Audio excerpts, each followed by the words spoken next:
Hi student, आज है हमारा क्लास 10th का ट्रिगो पार्ट 1। तो सबसे पहले ट्रिगो का इंट्रोडक्शन देखेंगे, जिसके यूज करके हम आगे टॉपिक का स्टडी करेंगे।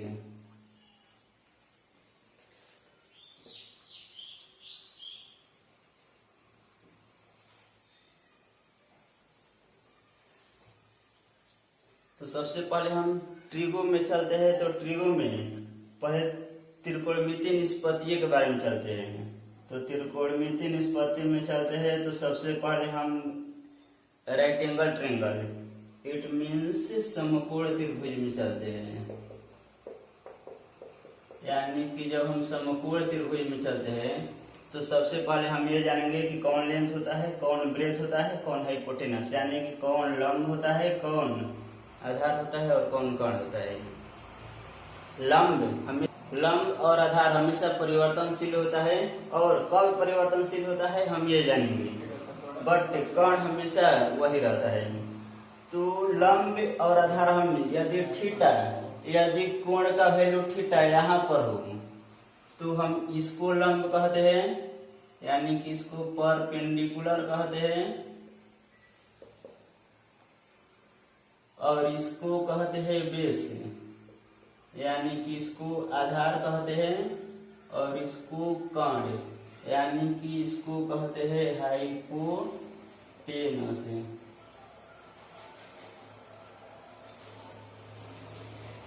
तो इस तरह से यदि थीटा यहाँ रहता है तो इसको परपेंडिकुलर यानी लंब कहा जाता है, इसको आधार बेस कहा जाता है, और कर्ण हमेशा यहाँ रहता है। लेकिन कभी कभी ऐसा होता है कि थीटा यहाँ न आकर यहाँ पर आ जाता है, तो उसके लिए हमारा लंब और आधार दोनों चेंज हो जाता है। सपोज जैसे देखिए,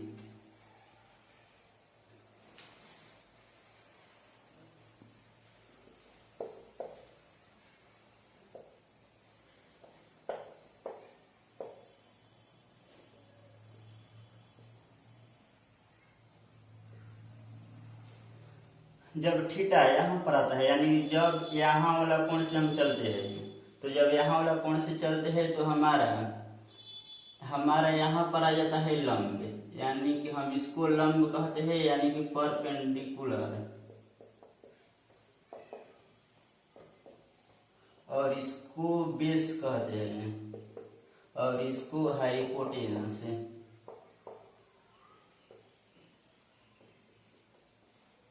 तो इस तरह से चलेंगे। तो इसके लिए कुछ आवश्यक फॉर्मूला का यूज करते हैं। जैसे इसका मतलब ये है कि हमेशा अब हम सोचेंगे कि लंब कब बदल जाता है, कैसे हम मानेंगे, कैसे याद नहीं रहेगा, कभी भूल गए तो किसको हम लंब जानेंगे। तो सबसे पहले हम देखेंगे थीटा का वैल्यू यहाँ पर है कि यहाँ पर। यदि थीटा का वैल्यू यहाँ पर रहेगा, यानी कि हम यहाँ वाला एंगल कोण से चलेंगे, तो इसके जस्ट सामने, थीटा के जस्ट सामने लंब होता है। तो इसके सामने लंब हमारा ये है, तो ये हो गया लंब। तो कर्ण हमेशा ये होता है, और लंब के अलावा जो बचता है, लंब कर्ण के अलावा जो बचता है वह हमारा बेस आधार हो जाता है। जस्ट उसी प्रकार यहाँ पर थीटा के जस्ट अपोजिट साइड क्या है, ये है लंब, और ये हमारा कर्ण, तो ये बचा जो हमारा बेस है। इसके लिए कुछ आवश्यक फॉर्मूला का यूज करेंगे। जैसे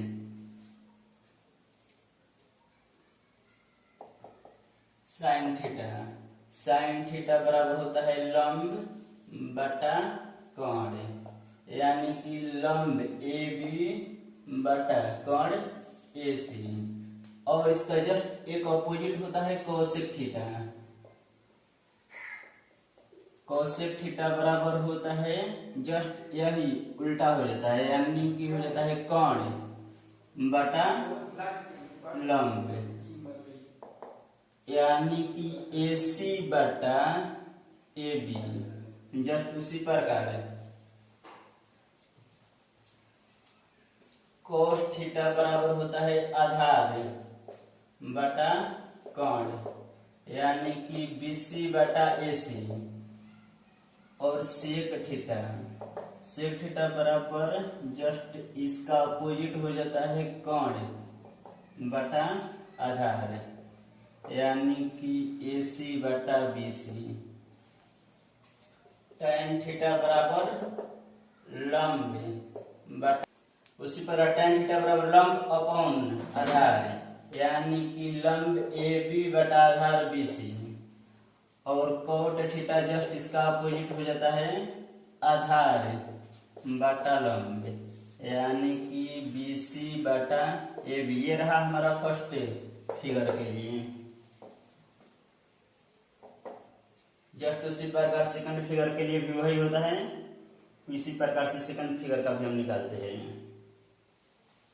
तो इसके लिए सपोज और कुछ फॉर्मूला के यूज करते हैं। यदि कभी कभी ऐसा होता है कि लंब सपोज दे दिया रहता है 3 और आधार होता है 4, तो बहुत सारे बच्चे कंफ्यूज हो जाते हैं कि कौन तो यहाँ दिया ही नहीं है। तो इसके लिए हम हमेशा पाइथागोरस थ्योरम का यूज करते हैं। जैसे पाइथागोरस थ्योरम में क्या होता है, पाइथागोरस थ्योरम में होता है कोण AC बराबर, कोण जब निकालना होता है तो इसका हम यूज करते हैं लंब का स्क्वायर, लंब AB का स्क्वायर प्लस आधार BC का स्क्वायर।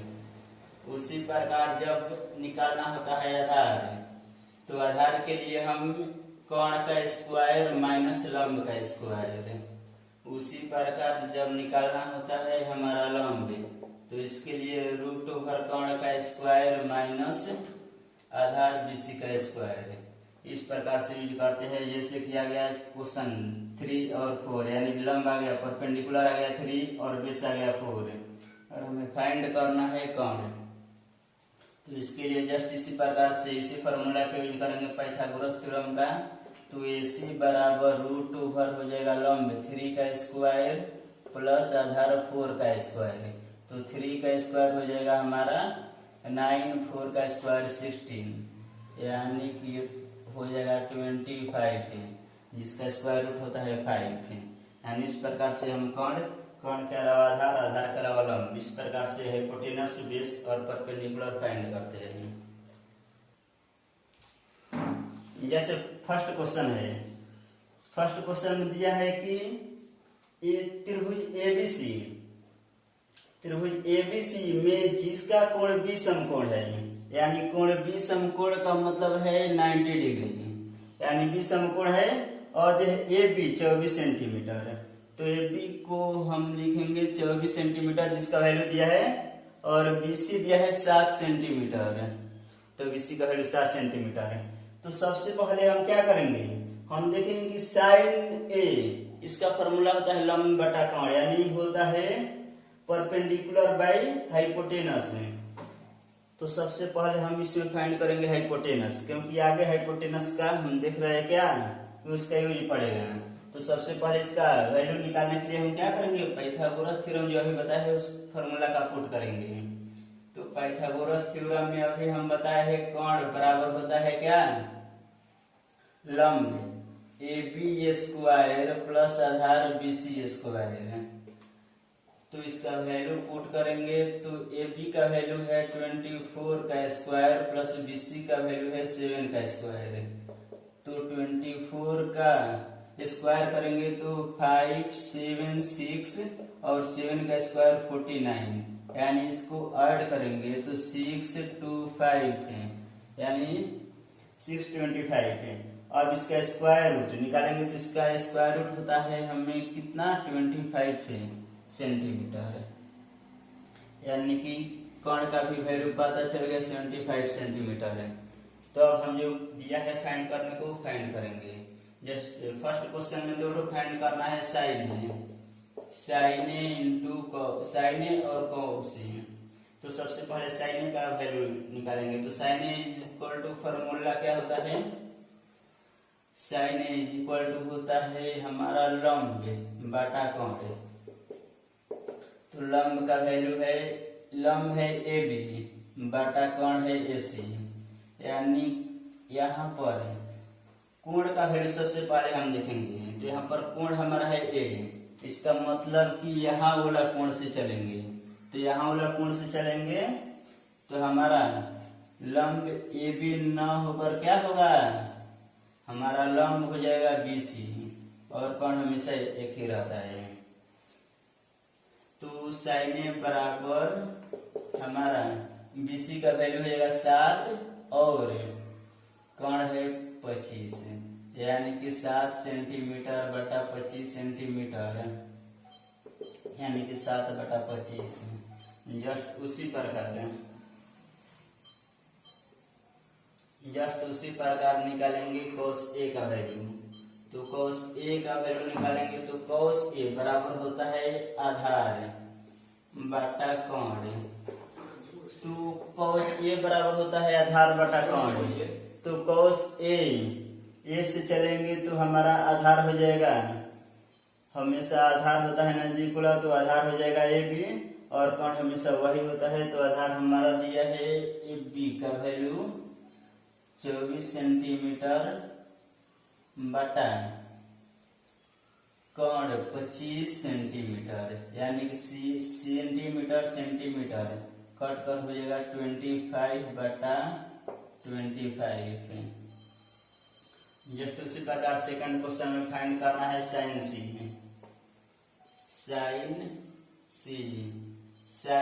साइन में देखेंगे कि कौन सा कोण में यहाँ हमें चलना है।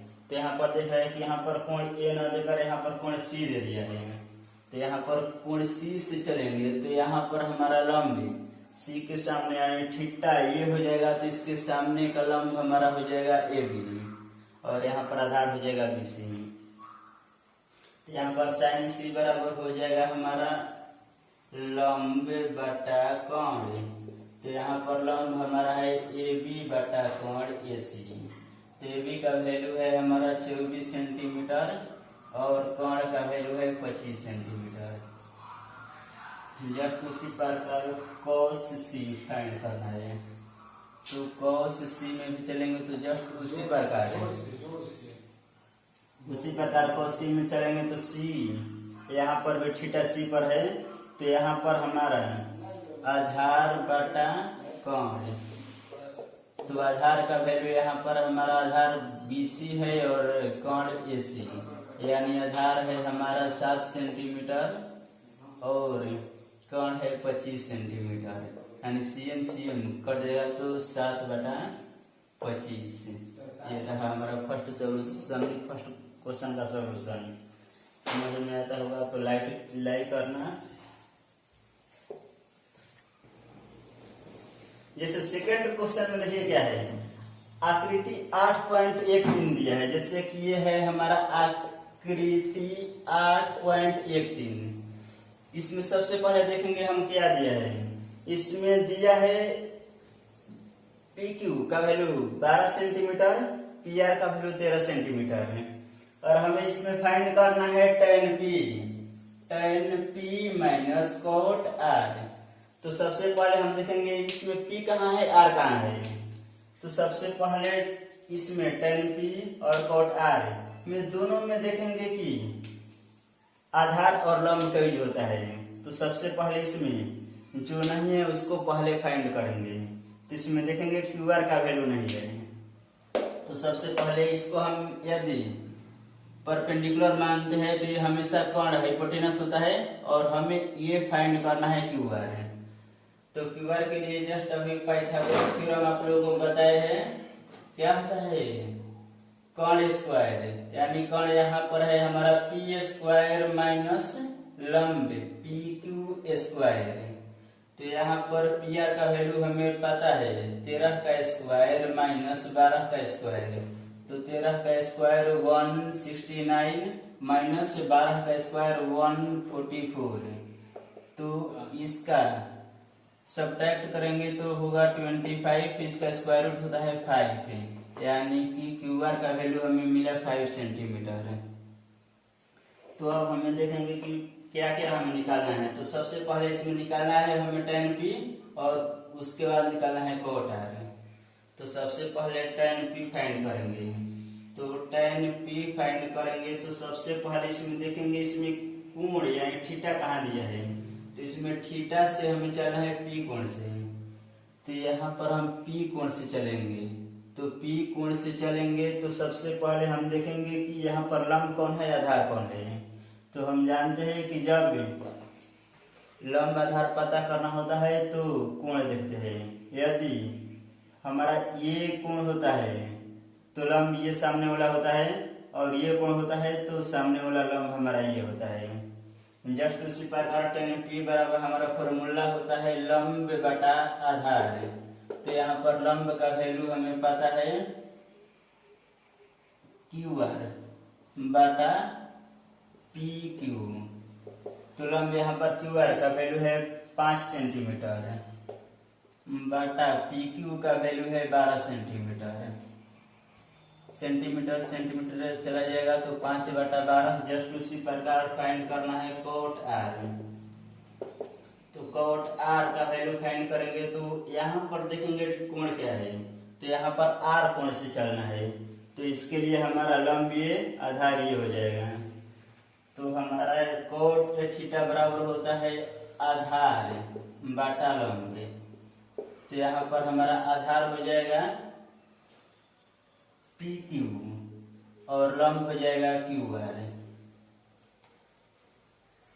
जब हम R से चलेंगे तो हमारा आधार हो जाएगा PQ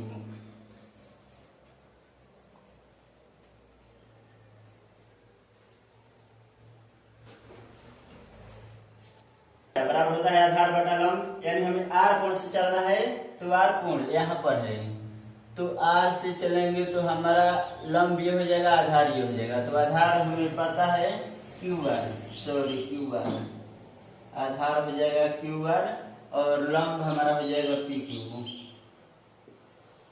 तो QR का वैल्यू हमें पता है 5 सेंटीमीटर और PQ का वैल्यू है 13 सेंटीमीटर। PQ का value 13 centimetre 12 centimetre. Centimetre centimetre कटेगा तो 5 बटा 12 है। अब हमें फाइंड करना है tan P minus cot R। तो tan P का वैल्यू पुट कर देंगे। तो tan P का वैल्यू हमें कितना आया है, tan P का वैल्यू आया है 5 बटा 12 माइनस कोट R का भी आया है वैल्यू 5 बटा 12। यानी कि इसका शॉर्ट में भी काटा सकते हैं। 5 बटा 12 में से 5 बटा 12 कट जाएगा तो 0 होगा, या इसको इस तरह से बनाएंगे तो भी उतना ही आएगा। जैसे सब रिलेटेड 12 कैल्शियम निकालेंगे तो 12, ये 5 माइनस 5 बराबर 0 बटा 12 बराबर 0, यानी कि इसका वैल्यू होगा 0। तीसरा क्वेश्चन, यदि साइन A बराबर 3 बटा 4 तो cos A और tan A का मान परिकलित करें। तो सबसे पहले हम इसमें देखेंगे कि इसमें sin A बराबर क्या दिया है 3 बटा 4। तो सबसे पहले हम इसमें भी त्रिभुज बनाएंगे, यानी कि समकोण त्रिभुज बनाएंगे। तो समकोण त्रिभुज में एक कोण होता है 90 डिग्री का और 2 होता है न्यून कोण। तो सबसे पहले इसमें देखेंगे कोण क्या है। तो यहाँ पर हमारा कोण है, यानी कि क्वेश्चन में दिया है हमारा sin A बराबर 3 बटा 4। यानी कि sin A बराबर फॉर्मूला होता है हमारा लंब बटा कोण, यानी लंब अपॉन कोण। तो लंब यदि कोण A से चलेंगे, यानी कोण A से चलेंगे तो हमारा लंब जस्ट सामने ये हो जाएगा, यानी ये दिया है 3 और कोण दिया है हमें 4 सेंटीमीटर। तो अब हमें फाइंड करना है लंब। तो इसके लिए फिर पाइथागोरस थ्योरम का ही यूज करेंगे। जैसे कि पाइथागोरस थ्योरम में होता है क्या, पाइथागोरस थ्योरम में होता है लंब बराबर रूट ओवर कोण का स्क्वायर, यानी कोण AC का स्क्वायर माइनस BC का स्क्वायर। तो AC का वैल्यू हमें पता है 4 का स्क्वायर माइनस BC का वैल्यू पता है 3 का स्क्वायर, यानी 4 का स्क्वायर 16 माइनस 3 का स्क्वायर 9, घटाएंगे तो होगा रूट ओवर 7, यानी कि इसका वैल्यू होगा हमें 7। अब देखेंगे क्या फाइंड करना है। तो हमें फर्स्ट फाइंड करना है cos A। तो cos A में देखेंगे कोण कौन सा लेकर चलना है, तो हमें A कोण से चलना है। तो फिर A कोण से चलेंगे तो cos A बराबर फॉर्मूला होता है आधार बटा कोण, यानी कि आधार हमारा है। तो जब कोण A से चलेंगे तो आधार AB बटा कोण AC। यानी कि ए बी का वैल्यू हमारे पास है √7/AC का वैल्यू है 4। जस्ट उसी प्रकार सेकंड फाइंड करना है tan A बराबर होता है लंब बटा आधार। तो इसमें tan A से चलेंगे तो यहाँ पर लंब हमारा हो जाएगा BC, आधार हो जाएगा AB, यानी BC का वैल्यू 3 और AB का वैल्यू हो जाएगा √7। ये रहा फर्स्ट, ये रहा सेकंड। हम उम्मीद करते हैं आप लोग को अच्छा से समझ में आया होगा।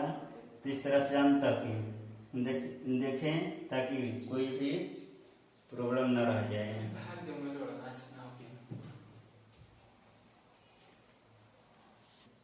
जैसे क्वेश्चन में 15 cot A बराबर 8 है, यानी कि हम कोण A से चलेंगे। तो कोण A से चलेंगे तो सबसे पहले cot A का वैल्यू देखेंगे क्या है। यानी हमें दिया है 15 cot A बराबर 8 है, तो हो जाएगा cot A बराबर 8/15 है।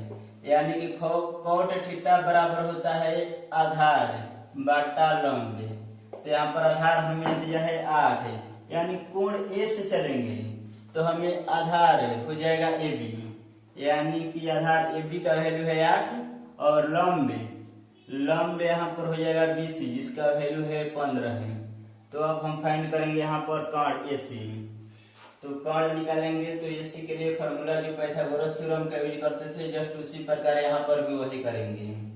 तो कर्ण AC का वैल्यू फाइंड करने के लिए जैसे लंब का स्क्वायर प्लस आधार BC का स्क्वायर, तो लंब AB का स्क्वायर, AB का वैल्यू है 8 का स्क्वायर, BC का वैल्यू है 15 का स्क्वायर, यानी कि 8 का स्क्वायर 64, 15 का स्क्वायर 225, जिसको प्लस करेंगे तो हो जाएगा 289, जिसका स्क्वायर रूट होता है 17, यानी कि कर्ण हमें मिलेगा 17 है।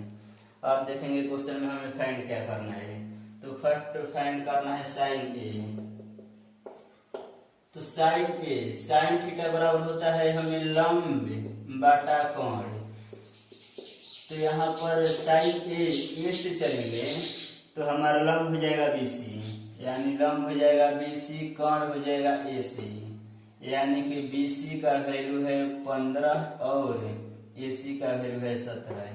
जस्ट उसी प्रकार सेकंड क्वेश्चन में है सेक A। सेक थीटा बराबर होता है कोण बटा आधार, यानी कि यहाँ पर हमें कोण पता है AC और आधार, जब A से चलेंगे कोण A से चलेंगे तो आधार हमारा हो जाएगा AB, यानी कि AC/AB। तो AC का वैल्यू हमें पता है 17